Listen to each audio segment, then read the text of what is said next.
છે એની આજે મારે ખાસ તમારી જોડે વાત કરવી છે.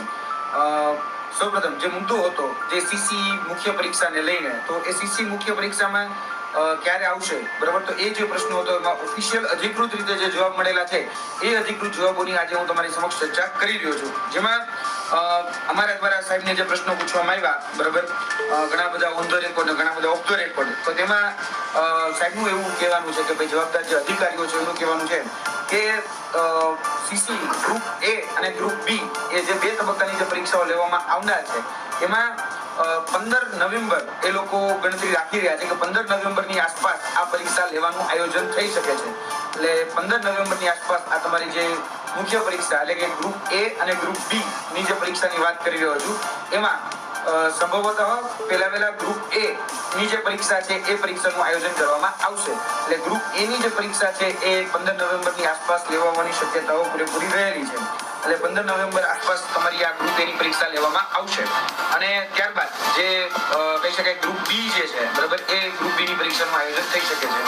હવે આમાં ઘણા બધા વિદ્યાર્થી મિત્રોને જે પ્રશ્ન હતા એ પ્રશ્નોની ચર્ચા આજે અમે આવેદનપત્રના ભાગરૂપે પણ કરી છે. અને સીબીઆરટી પદ્ધતિમાં જે નોર્મલાઇઝેશન થયું છે, નોર્મલાઇઝેશનમાં ઘણા બધા વિદ્યાર્થીઓ છે એને સંતોષ હશે, ઘણા બધા વિદ્યાર્થીઓને અસંતોષ હશે. તો બંનેની વાત અમે ત્યાં રાખી છે, કારણ કે આજે જે પાસ આઉટ ઉમેદવારો પણ અમારી સાથે હતા અને ઘણા એવા પણ ઉમેદવારો હતા જે લોકો મળવા આવેલા હતા. બંનેની હું વાત કરીશ તમને, પણ પહેલા જે પોઝિટિવ વાત છે, જે સકારાત્મક છે, સકારાત્મક વાત તમારા સમક્ષ મૂકું.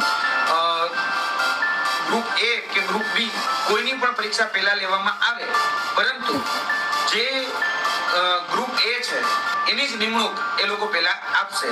એટલે ઘણી બધી વખત આપણે કહેતા હોઈએ છીએ કે ભાઈ ક્રમિક ભરતી થવી જોઈએ, જેથી કરીને ઉપરની કેડર જે પહેલા ભરાય તો નીચેની કેડરમાં લોકો પાછા ન આવે અને એમાં ડુપ્લિકેશન ન થાય. આપણે ઘણી બધી વખત એમાં એનો ભોગ બન્યા હોઈએ છીએ એટલા માટે. એટલે જે કોમન કેન્ડિડેટ્સ નો જે મુદ્દો હતો, બરાબર, ડુપ્લિકેટ વિદ્યાર્થીઓ એટલે કે ગ્રુપ એ માં પણ હોય, ગ્રુપ બી માં પણ હોય. ઘણી વખત એવું થાય કે ગ્રુપ બી નું રિઝલ્ટ પહેલી વખત આવી જાય એટલે પહેલા આવી જાય તો એમાં કેન્ડિડેટ પણ જગ્યા રોકે, પછી ગ્રુપ એ માં જતો રહે એટલે જગ્યા ખાલી પડે. તો એનું એવું ન થાય એટલા માટે અહીંયા ઓપ્શન જે છે એ જ્યારે ચૂઝ કરવાનો છે ત્યારે ગ્રુપ એ જે છે એનું સિલેક્ટ જે લિસ્ટ આવવાનું છે, સિલેક્શન લિસ્ટ, એ પહેલા આવશે. અને એમાં પણ જે ગ્રુપ બી છે કે ગ્રુપ એ છે એમાં પણ ઓપીટી આઉટ નો ઓપ્શન અવેલેબલ રહેશે. એટલે આ ખાસ તમારે ધ્યાનમાં રાખવાનું છે કે ઓપીટી આઉટ જે છે એ પણ ઓપ્શન અવેલેબલ રહેશે. અને ગ્રુપ એ નું જે નિમણૂક છે એ નિમણૂક પહેલા ગ્રુપ એ ની થશે. બીજી વાત હતી કે ભાઈ કેટલા ઘણા ઉમેદવારોને બોલાવવામાં આવશે.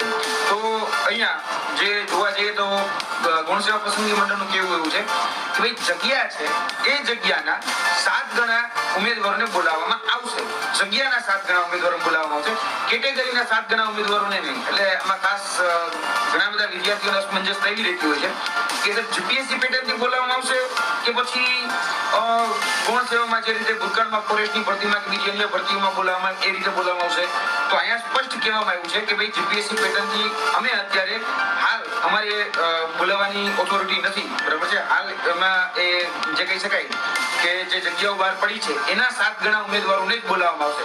એટલે લગભગ જોવા જઈએ તો 5500 જગ્યા છે, 5554, એના 7 ગણા ઉમેદવારોને બોલાવવાની એ લોકો તૈયારી કરી રહ્યા છે. 37,000 થી સમથિંગ 37,000 કે 38,000 ની આસપાસ જે જગ્યા થાય છે એમાં જેના કોમન માર્ક હોય એને ત્યાં સુધી, ધારો કે કોઈ મેરિટ માની લો કે 75 અટકે છે તો 75 સુધીના છેલ્લા કેન્ડિડેટને બોલાવી લેવા એ રીતનો પ્લાન એ લોકોનો છે.